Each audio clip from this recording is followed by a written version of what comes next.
kung gaano ka-scripted, kadyotahan ang Huwad Committee na yan. Even si Kong Marcoleta ayaw na nga pumunta dyan. Kongresista mismo, nakikita ng dalawang mata niya. Ihato, just in, utang ng Pilipinas lumobo na sa 15.8 trilyon. Naku po mga babayan. Anong nangyari?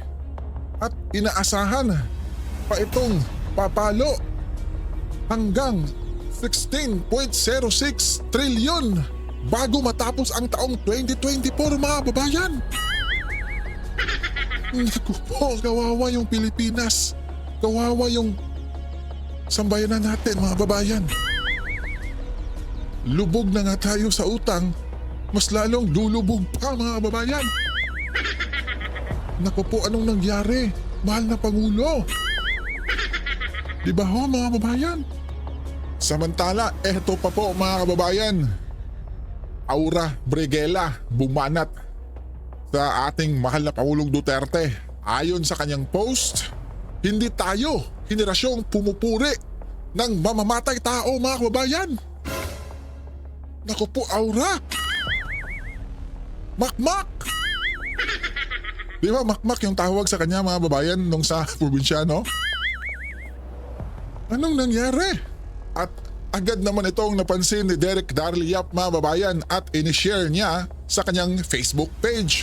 Sabay caption, pero tayo ang henerasyon na nananapak pag ayaw magpakita ng Chay-chay. Naku po mga babayan. Derek naman oh. Di ba mga babayan?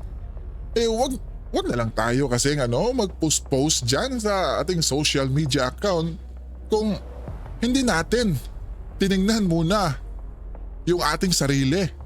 Di ba po, kabayan? Di ba?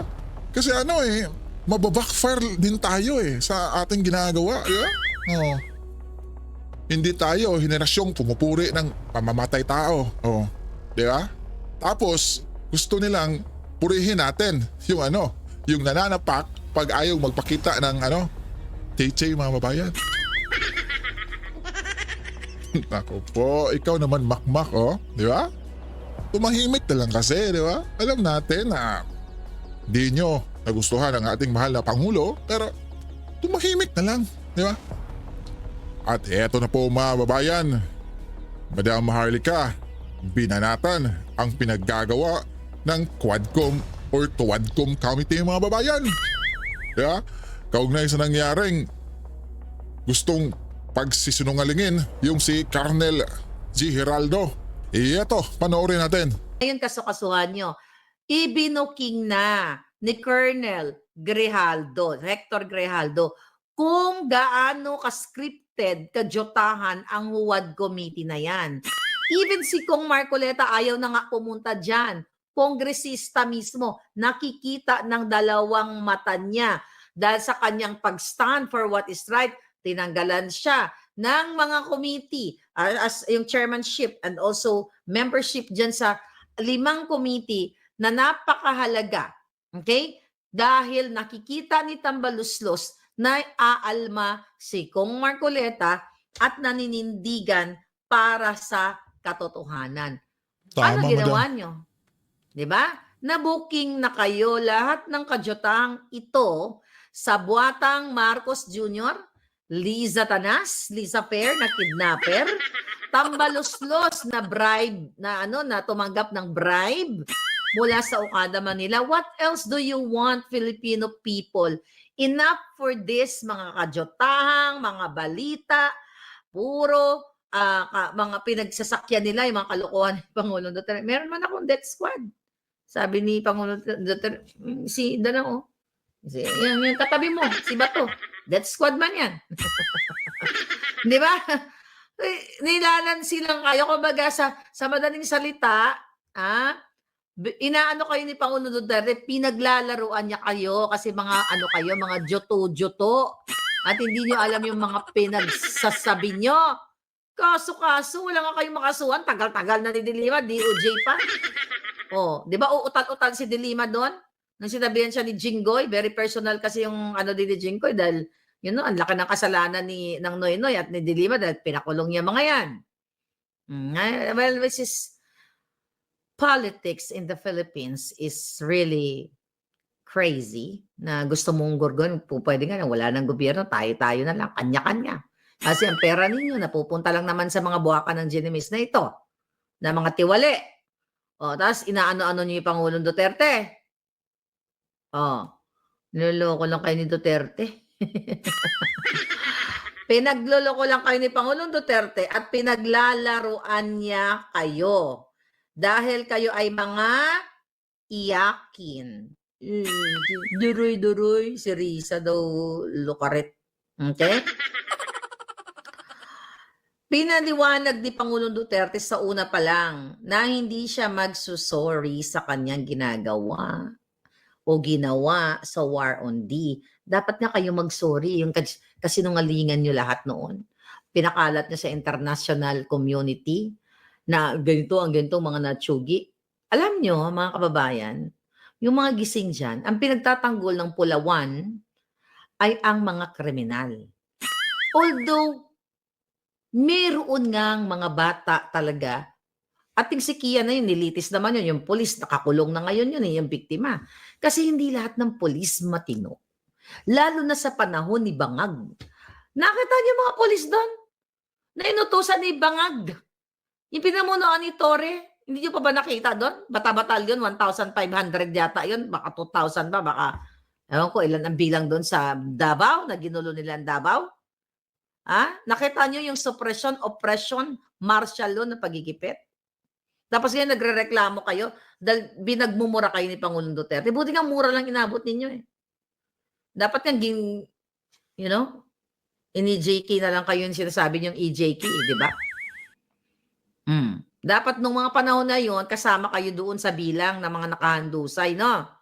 Kayo ay kasi protector kayo ng polboronic. Ulit-ulitin ko mga kababayan, lahat po, ngayon, actually nalungkot ang palasyo ng mga ahas. Dahil nabigyan ng limelight ang Pangulong Duterte, hindi nga kayo naka-ik. Hindi kayo nakaporma. Akala niyo pa, bason-bason lang yung Pangulo. Nakaporma ba kayo? Paulit-ulit ang Pangulong Duterte na hindi nyo alam kung paano maging mayor. Alam mo ako, kahit hindi ako naging mayor, kung may power lang ako, sabi nga ni Pangulong Duterte, pag binigyan siya ng pagkakataon, doblado yan. Ako hindi lang doblado. Di ba? Kwadrado. Di ba? Pumalakpak. Okay? Ang gallery, kaya sabi ni Pangulong Duterte, gallery, don't encourage me something. Parang ganun yung sinabi ni Pangulo, di ba? Huwag niyo ako encourage na, ano dito. Malalo mga, mang gorgor sa mga Jutang Ginimes. Tignan mo, naglabas na kagad sila, Yan.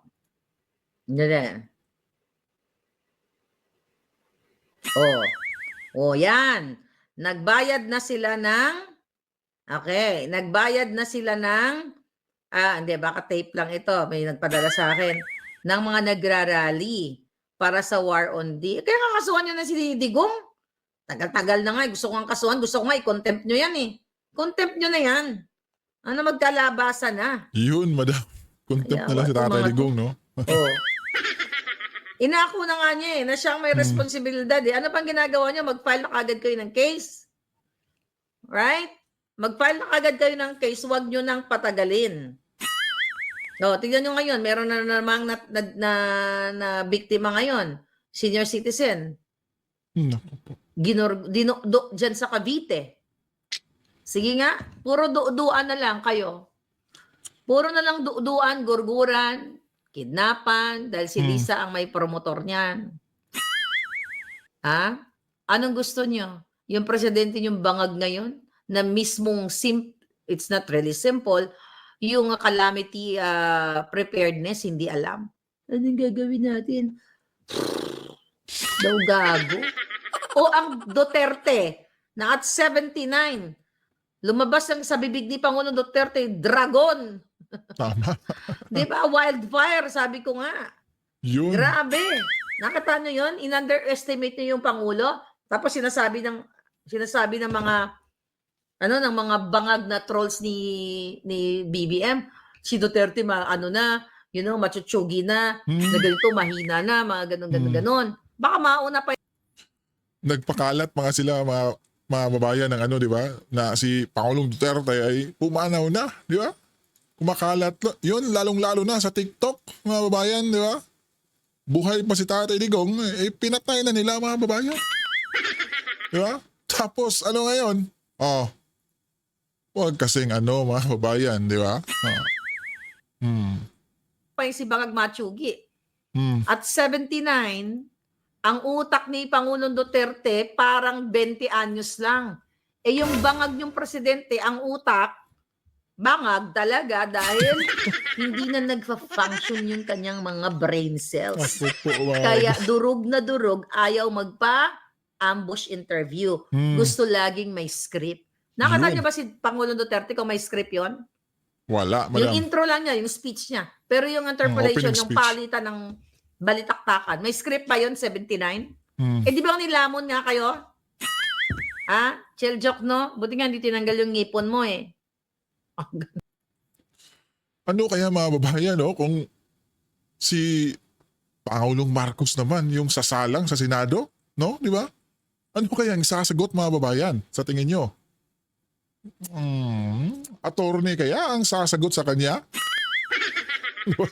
Di ba mga babayan? Malay natin mga babayan, di ba? Si BBM naman yung ipatawag sa Senado. Sa tingin nyo kabayan, kaya niya ba yung ginawa ng Pangulong Duterte? Nakaka-excite kung baga mga babayan, no?